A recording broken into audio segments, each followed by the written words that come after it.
I don't even know how to start this review. I really don't.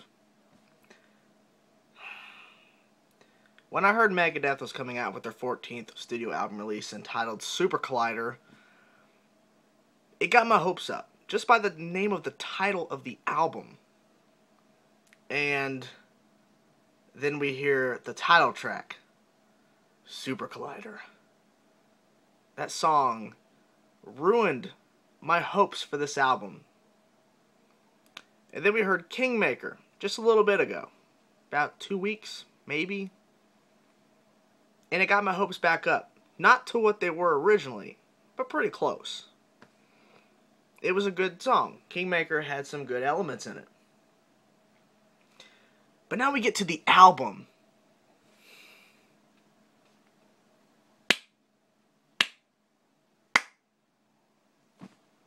That was sarcasm clapping. Because this album is a huge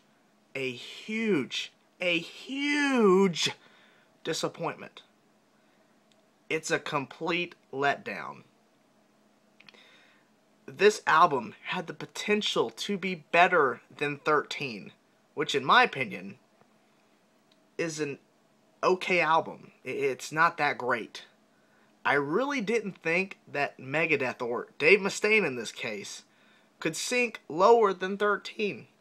They risen back up from the risk A World Needs a Hero.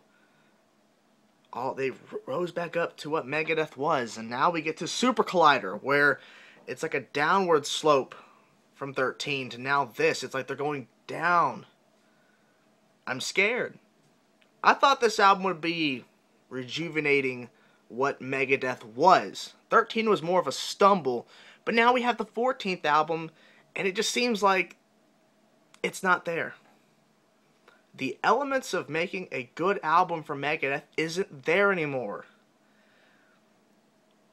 There are some riffs on this album that got me interested in going, ooh, is the song going to go in a different direction now, where I'm actually going to enjoy half the song? Or is there going to be something to this riff? Are they going to expand? No. That's the problem. The song structures on this album are very mediocre. They don't go anywhere. And when you hear a riff that actually sounds pretty good and you're going, ooh, okay, is this going to go somewhere? It doesn't. The only songs in this album that are actually worth listening to, in my opinion, without me going, come on, do something different. This song isn't going anywhere. It doesn't go anywhere. The only songs worth listening to are Kingmaker, which we've already heard, Dance in the Rain, which I thought was going to be pretty bad just by the title, Dance in the Rain. That just sounded really cheesy, really stupid. But it turns out to be a really good song. It has some really good song structures and really good riffs. And David Draiman, who is guest vocaling on this album, actually does a pretty decent job with this song. And the only other song is the cover, Cold Sweat, by Thin Lizzy. Those are the only songs, in my opinion, worth listening to. It's pretty sad that the cover of this album finishes the album, and the cover sounds way better than most of the material on this album. It's really depressing that they can make the song sound pretty good with the Megadeth touch to it, but yet when they write their own material for the same album that you're hearing the cover, doesn't even stand up close to a song they're covering that came out back in the 80s. That's really depressing. That's really sad. This band wrote Endgame, United Abominations. What happened? I don't know. I guess we'll talk about the production now, because that's another side to it, besides the musical points. Of course, Dave Mustaine on vocals.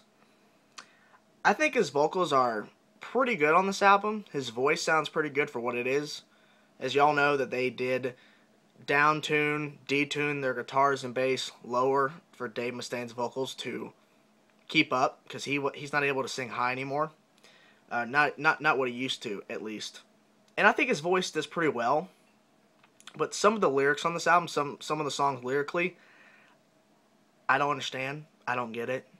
I mean, some I guess I would say is mediocre, okay. But other than that, lyrically, I'm not impressed. I'm not inspired. I'm just not.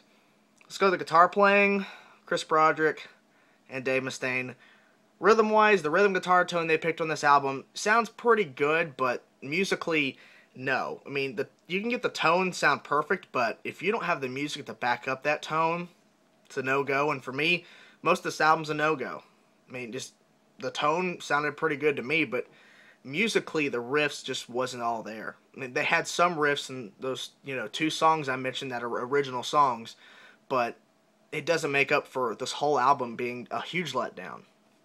Lead-wise, I think the guitar solos are pretty good. They're always interesting to listen to on each Megadeth album, depending on your opinion on whatever album it is. I always think the solos are really good, but, I mean, it still doesn't make up the fact that musically this album is just, like I said, a letdown. It does not make up that fact. David Ellefson on bass. His bass is turned up. You can tell throughout the album, but it just doesn't feel like that.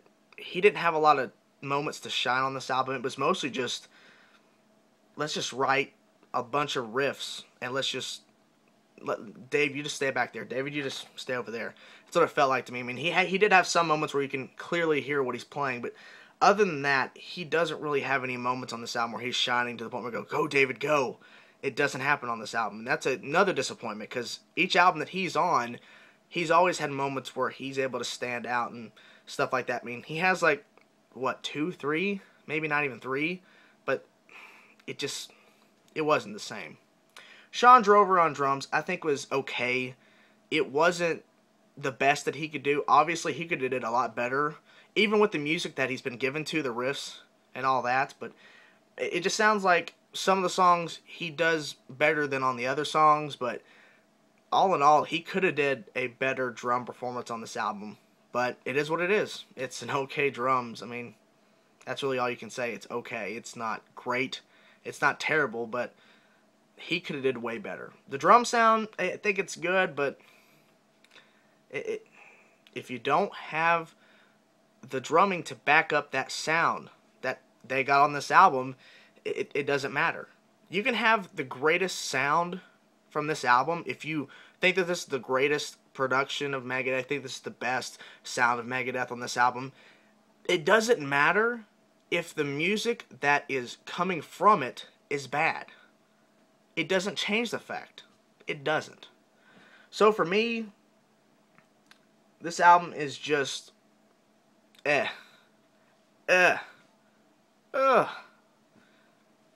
don't have words to express how disappointed I am with this album. I really thought that this was going to be an album that would really catch my attention. And it did with Kingmaker as opening, but then the title track, Super Collider, and then we just continue on this slope of songs that just, they tease you with something that it might go this way, but it doesn't. I'm disappointed. And this album had the potential to be a good album. That's all I have to say. It had the potential, it failed, and now we're stuck with an album that's going to be a mix between fans of Megadeth. Do you like it? Great. Do you not like it? Okay. It is what it is. It's a mixed album, so I guess it depends on what you like from Megadeth. So, that's my review, guys. I'm not impressed. So, if you haven't heard the album yet, be cautious. So, that's what it is. Just warning you. If you're going into this album expecting in-game United Abominations material, kiss that dream goodbye, kiss that hope goodbye. It's not happening. So, that's my review. I don't want to give a rating. You can just tell by my disappointment. I just don't like the album. Unappealing, no. So, that's it, guys. Thanks for watching. If you agree with me, comment down below. If you don't, comment down below and tell me why you like this album. I mean, I don't hate you if you like it. Doesn't change anything. It's just for me, no. So, thanks for watching. And I'm going to head out. So, see ya.